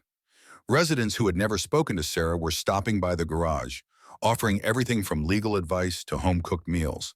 The town was dividing into factions. Some, particularly the older residents and business owners, sided with Sarah. They remembered Henry Davidson, respected his eccentricity, and welcomed the potential economic boost a museum would bring. Others, notably those with connections to the town council and wealthier seasonal residents, viewed the situation with suspicion. A collection worth millions hidden in their backwater town? A single mother claiming ownership? It seemed too far-fetched. Frank Thompson had become Sarah's most vocal champion. The elderly mechanic had rallied his contemporaries, retired mechanics, car enthusiasts, and Henry's few remaining friends, creating an impromptu support network. Henry's defenders, Frank called them, only half joking. They took shifts watching the garage, deterring the random break-in attempts that had begun occurring with suspicious frequency. "This ain't just about cars anymore," Frank told a group gathered at his store. "This is about our town, about doing right by one of our own. Henry chose Sarah to find his collection, and by God, we're going to help her protect it." Even Mike Dawson, bound by his official position to remain neutral, found ways to support Sarah. Extra patrols past the garage, expedited permits for security upgrades. Small gestures that made a significant difference. Most surprising was Lucy's contribution. The 10-year-old had turned Henry's story into a class project, captivating her classmates and teachers with tales of hidden treasures and a mechanic's legacy. She'd organized her friends into the Treasure Guardians, creating posters and pamphlets about the importance of preserving historical artifacts. "Mom, Mrs. Peterson wants to bring our whole class to see the cars," Lucy announced one afternoon, bouncing with excitement. "She says it's a living history lesson." Sarah smiled, touched by her daughter's enthusiasm. "That's a wonderful idea once things settle down a bit." Lucy's face fell slightly. Will things ever settle down? The question hung in the air, more profound than Lucy could know. Sarah had spent the morning with Emma, strategizing how to use Henry's evidence without revealing their full hand prematurely. The IRS inspection was scheduled for tomorrow. The eviction from their cottage would be enforced in 2 weeks. William's lawyers were pressing for a court date on the ownership dispute. The walls were closing in, despite their newfound leverage. "Things will get better," Sarah promised. hoping she wasn't lying to her daughter. We just need to be smart and brave a little longer. That evening, Sarah called an emergency meeting at the garage. Emma, Frank, Mike, and to everyone's surprise, James Wilson, the appraiser who had returned from Chicago, though after hearing about the escalating situation. I've analyzed Henry's evidence, Emma began, her normally composed demeanor animated with cautious optimism. It's compelling. The financial records clearly show William and Victor financing what amounts to a hit on Henry. The recorded conversations discuss plans to fence the collection through illegal channels. Mike nodded grimly. Enough to open a criminal investigation, at minimum, possibly enough for charges of conspiracy, attempted grand theft, and if we can prove the connection to Henry's death, much worse. But, Emma cautioned, using this evidence means going nuclear. Once William and Victor know what we have, they'll either retreat entirely or escalate dramatically. No middle ground. Frank's weathered face hardened. Those bastards tried to kill Henry. They're trying to steal what he built. I say we go nuclear. Sarah wasn't so sure. If we go to the authorities with this, it becomes public. The collection, its value, everything, we'd have more than just William and Victor to worry about. James Wilson cleared his throat. There might be another approach, one that protects the collection while neutralizing William and Victor. All eyes turned to the appraiser. In my experience with high-value collections, the most secure arrangement is often a community trust with institutional backing. If you were to establish a foundation to own and manage the collection, with support from a major automotive preservation organization, it would be virtually untouchable. Emma nodded slowly. A nonprofit trust owned by the community, not by Sarah personally. It would solve the ownership dispute, create tax advantages, and ensure the collection stays intact. And if the Automotive Heritage Foundation were involved, Wilson added, they could provide expertise, funding, and political clout that William and Victor couldn't easily overcome. Sarah leaned forward. The Automotive Heritage Foundation? You think they'd be interested? Wilson smiled. I've already spoken with their director, informally, of course. When I described Henry's collection, he nearly dropped the phone. They've been searching for several of these cars for decades. The foundation would consider it an honor to help preserve them. For the first time in weeks, Sarah felt a genuine spark of hope. So instead of fighting William directly for ownership, we create a trust that owns the collection for the benefit of Pine Ridge and the public. Emma's legal mind was already racing ahead.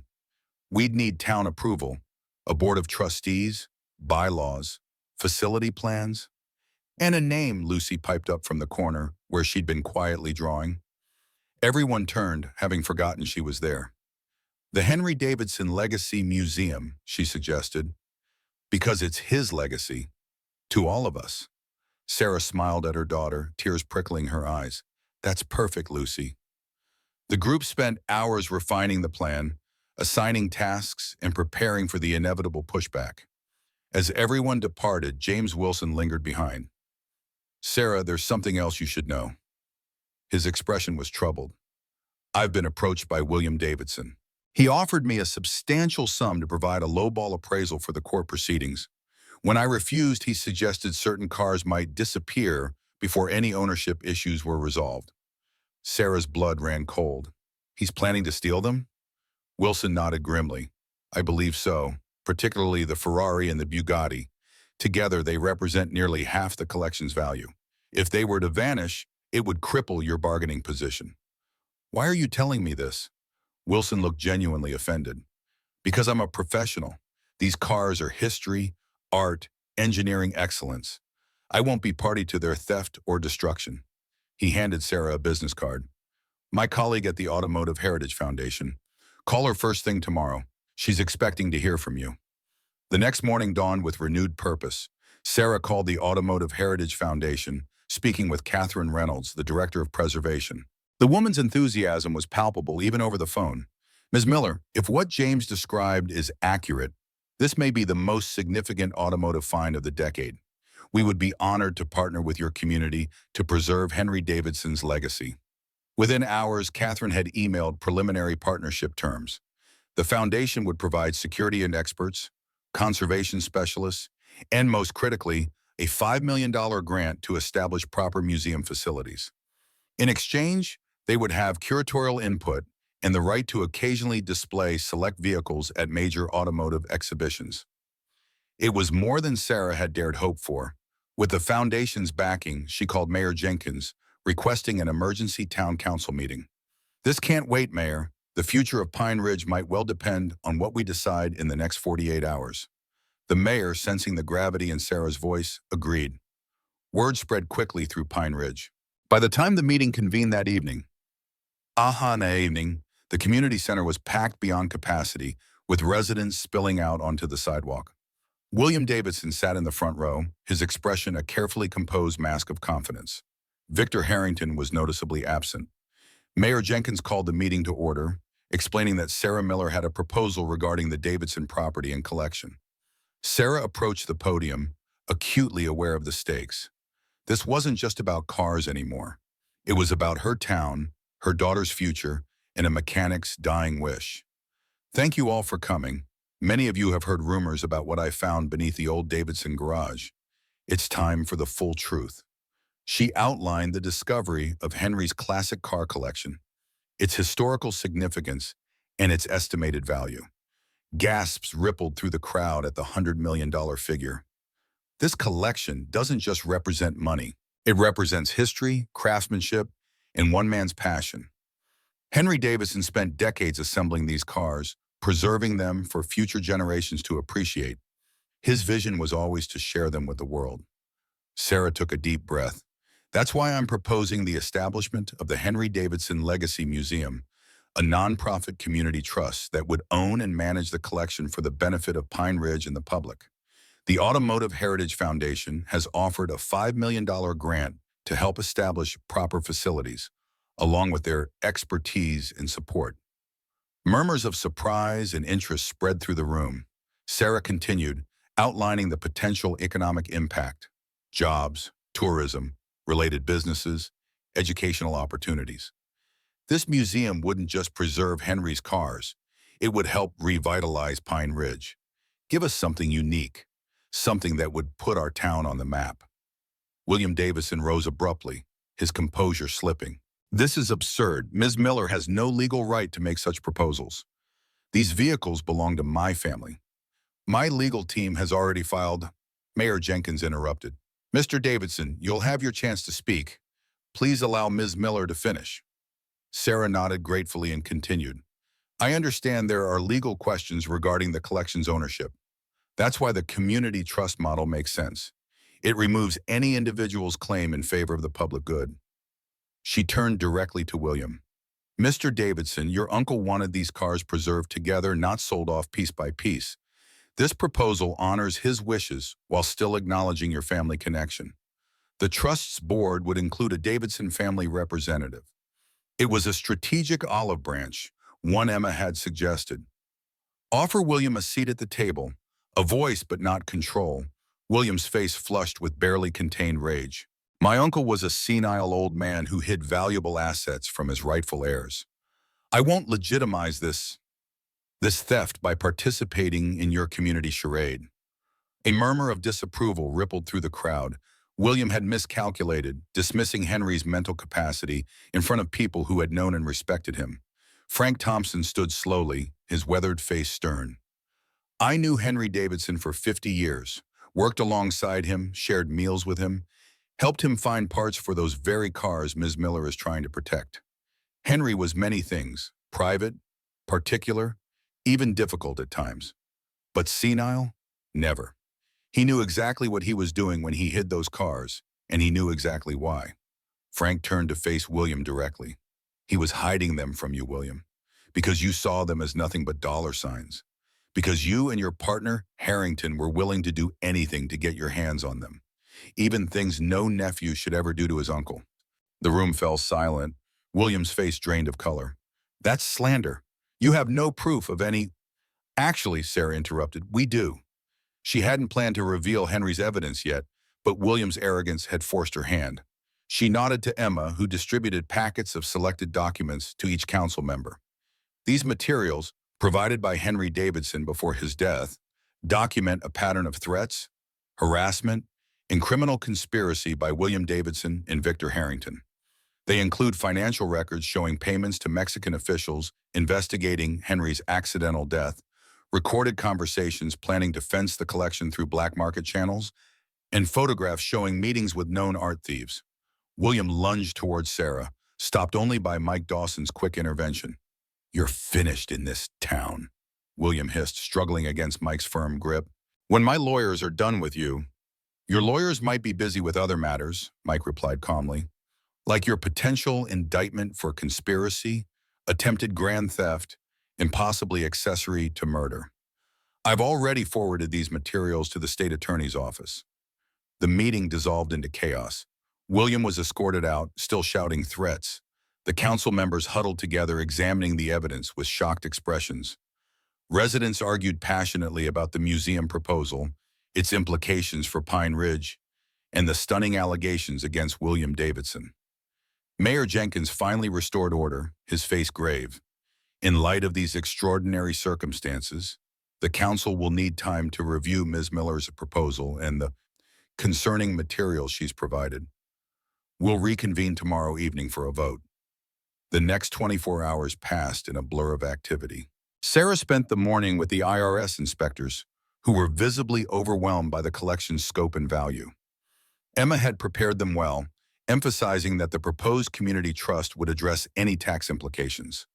By afternoon, news vans from regional stations had descended on Pine Ridge, drawn by rumors of the $100 million find in a small-town garage.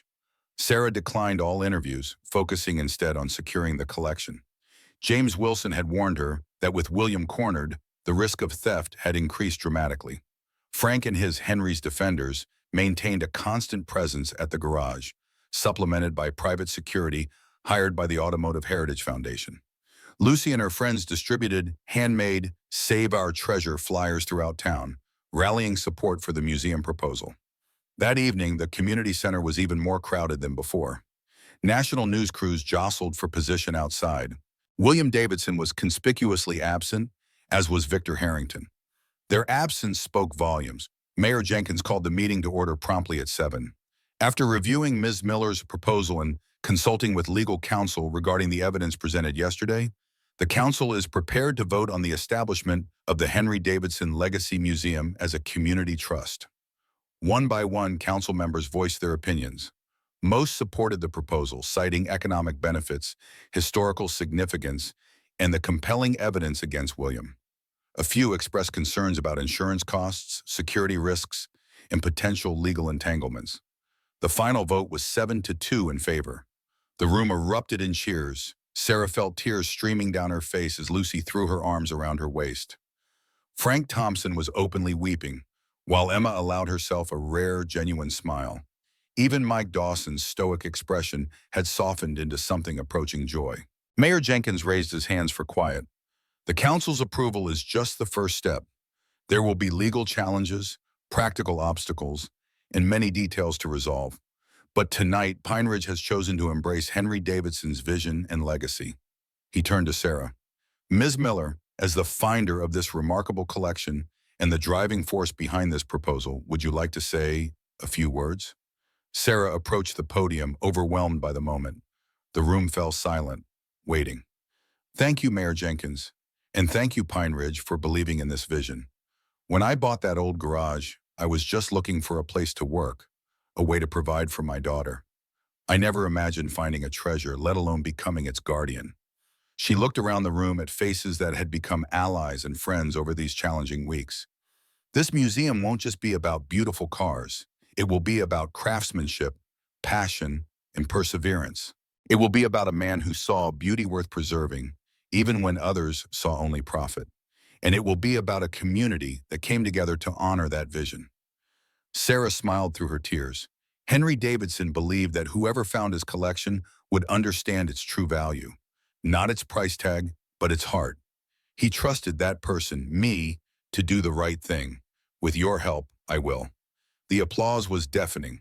The legal battle that followed was intense but briefer than expected. The evidence against William and Victor proved devastating in court. Faced with potential criminal charges, William reluctantly withdrew his claim to the collection in exchange for immunity from prosecution. Victor Harrington disappeared overnight, reportedly fleeing to a country without extradition. The court formally recognized the Henry Davidson Legacy Museum Trust as the collection's legal owner, with Sarah appointed as its first executive director. The board of trustees included Frank Thompson, Emma Carter, Mike Dawson, Catherine Reynolds from the Automotive Heritage Foundation, and, in a twist that surprised everyone, James Wilson, who had resigned from his appraisal firm to join the museum full-time. But victory brought new challenges. Despite the Automotive Heritage Foundation's generous grant, the museum faced substantial costs: facility renovations, climate control systems, security infrastructure, conservation equipment, and most daunting of all, insurance premiums for a $100 million collection. The annual premium alone will be close to $1 million, Emma explained during a board meeting. Even with the foundation's support, we're looking at a significant shortfall. The solution came from an unexpected quarter. Lucy's Treasure Guardians had evolved into a town-wide movement. Residents began organizing fundraising events, bake sales, car washes, benefit concerts. Local businesses donated percentages of their profits. The Pine Ridge Gazette ran a museum membership campaign, selling lifetime memberships for $1,000 each. Most touching were the donations from automotive enthusiasts across the country. As word of Henry's collection spread through specialist publications and online forums, checks began arriving from people who had never set foot in Pine Ridge but understood the importance of preserving automotive history. $5 from a retired mechanic in Florida, Sarah read from one letter. He says Henry's story reminded him of his own passion for cars. $20 from a teenager in Oregon saving for his first vehicle. $1,000 from a collector's club in Michigan. Individual amounts varied widely, but the message was consistent. Henry's vision mattered. The collection deserved preservation. The most significant contribution came 3 months after the court ruling, when Catherine Reynolds called with extraordinary news. The National Automotive Museum wants to establish a formal partnership with us. They're offering to cover 80% of our insurance costs in exchange for occasionally borrowing select vehicles for their exhibitions. They're also sending a team of conservators to help with restoration work. The partnership solved their most pressing financial challenge and provided essential expertise. With professional conservators training local mechanics in restoration techniques, the museum could preserve Henry's collection while creating skilled jobs for Pine Ridge residents. Construction and renovation proceeded rapidly. The original garage was expanded and reinforced with state-of-the-art security and climate control systems installed. The vault was redesigned as the main exhibition space, with dramatic lighting and interactive displays explaining each vehicle's history and significance. 6 months after the town council's vote, Sarah stood in what had once been Henry's modest garage, now transformed into the entrance hall of a world-class automotive museum. The grand opening was scheduled for the following weekend, with automotive journalists, collectors, and enthusiasts expected from across the country. Frank Thompson joined her, his eyes misty as he surveyed the space. Henry would be proud, Sarah. So damn proud. She squeezed the older man's hand. You knew all along, didn't you? About the collection, about me finding it. That's why you made sure I saw that flyer. Frank's weathered face creased in a smile. Henry and I had an understanding. If anything happened to him, I was to watch over the garage until the right person came along. Someone with grease under their nails and fire in their heart. He looked at her directly. When you came back to Pine Ridge, a single mother, a gifted mechanic with nothing but determination, I knew you were the one Henry would have chosen. Sarah felt tears threatening. Why didn't you tell me sooner? Frank shrugged. Henry was clear about that. The finder had to make their own choices, face their own challenges. That was the test. Some test, Sarah laughed shakily, threats, legal battles, nearly losing everything. And you never gave up, never took the easy way out. You could have sold one car, lived comfortably. Instead, you fought for all of them, for Henry's vision. He patted her hand. That's why you're sitting in the director's office, and I'm just a board member. You earned it, every step of the way. The museum's grand opening exceeded all expectations. Thousands of visitors filled the transformed garage and spilled onto the surrounding grounds. where a classic car show had been organized as a complimentary event. National media covered the opening, with automotive publications giving it front-page treatment. Lucy had insisted on giving tours to children, proudly showing off her knowledge of each vehicle and the story behind Henry's collection. She had founded the Junior Mechanics Club, which already had 20 members from her school. Sarah spent the day in a whirlwind of interviews, handshakes, and heartfelt conversations with visitors, moved by Henry's story and the community's commitment to preserving his legacy. By evening, she was exhausted but exhilarated. The museum had already sold memberships exceeding their first-year projections. As the crowd thinned and the sun began to set, Sarah found a quiet moment alone in the vault. She walked slowly past each car, remembering the shock and wonder of first discovering them. The Ferrari that had taken her breath away, the Aston Martin that had held Henry's final secret, the Lamborghini that had protected his insurance policy. Each one gleamed under perfectly positioned lights, more beautiful than ever, but somehow more approachable too. Not hidden treasures anymore, but shared ones.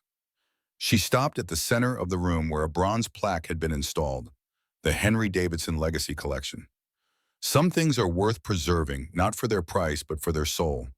Each vehicle here represents countless hours of human ingenuity, craftsmanship, and passion. They are not merely machines, but stories in metal and chrome. May they inspire future generations to value what is built to last. Henry Davidson, 1927-1990. Sarah touched the plaque gently, feeling a connection to the man she'd never met but whose vision had transformed her life. "We did it, Henry," she whispered. "We saved them. All of them." A soft footstep behind her made Sarah turn. Lucy stood there, her young face tired but radiant with happiness. "Mom, everyone's waiting for your speech at the reception." Sarah smiled, taking her daughter's hand. "Let's not keep them waiting then." The reception was held in the newly renovated main garage, now a gleaming event space with exposed brick walls and polished concrete floors. Local caterers served hors d'oeuvres while a jazz quartet played softly in the corner. Residents mingled with automotive experts, journalists, and collectors, all united by their appreciation for Henry's extraordinary legacy. Mayor Jenkins clinked a glass for attention, and the room quieted. "Ladies and gentlemen, it's my honor to introduce the woman who made all this possible. Without her courage, determination, and vision, Henry Davidson's collection might have been lost forever. Please welcome the executive director of the Henry Davidson Legacy Museum, Sarah Miller." The applause was warm and genuine as Sarah took her place at the podium. She looked out at the crowd, friends and strangers, locals and visitors, all brought together by a shared appreciation for craftsmanship and history. "Thank you all for being part of this incredible journey. 6 months ago, I was a struggling mechanic who took a chance on an abandoned garage. Today, we're standing in a world-class museum that will preserve automotive history for generations to come." She gestured to the vehicles visible through the large glass doors leading to the vault. "These cars are extraordinary, not just for their rarity or value, but for what they represent. Each one is a testament to human creativity, technical innovation, and artistic vision. Each one tells a story of its era, its creators, and the people who cherished it." Sarah paused, gathering her thoughts.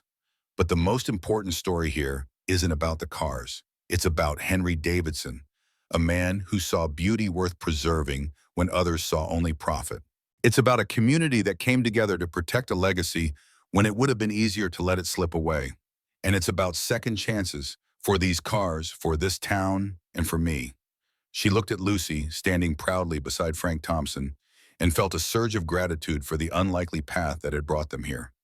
Henry Davidson believed that the right person would find his collection, someone who would understand its true value and protect it for future generations.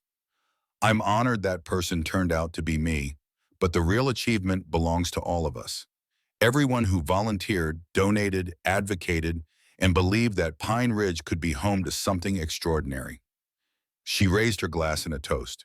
"To Henry Davidson, whose passion started this journey. To Pine Ridge, whose heart continues it. And to the power of believing that some things are worth fighting for, no matter the odds."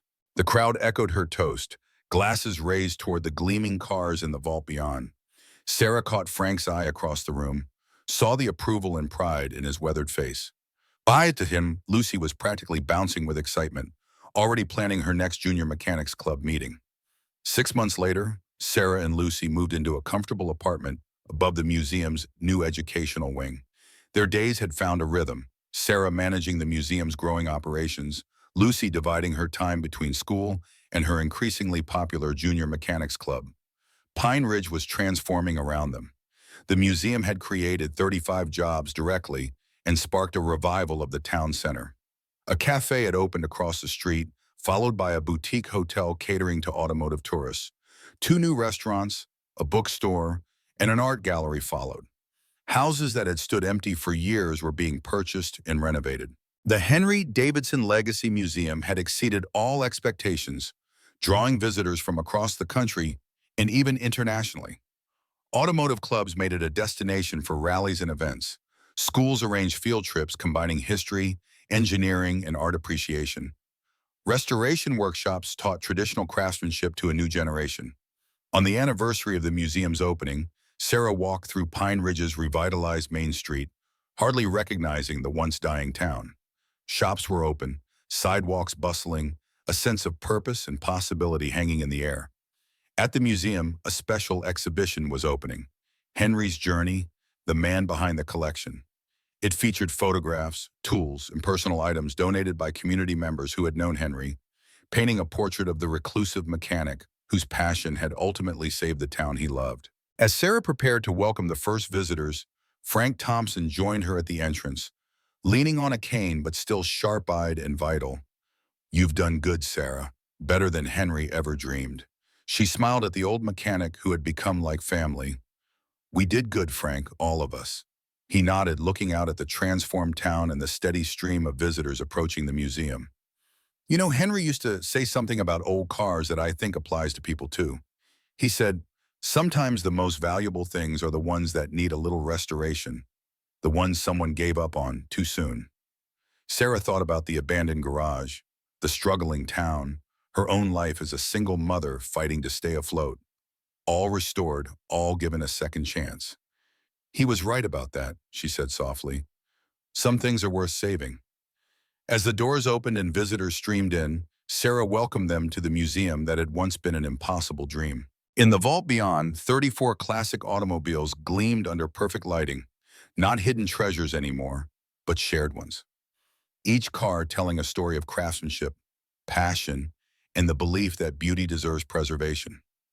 And in that moment, Sarah Miller, once a struggling mechanic, now a museum director, always Lucy's mother, knew with absolute certainty that she had found her place in the world. Not just a job or a home, but a purpose, a legacy of her own, built alongside Henry's, in a town reborn from forgotten dreams and second chances. The mechanic girl who bought an abandoned garage had found far more than a $100 million car collection. She had found her future, crafted by her own hands, one bold decision at a time.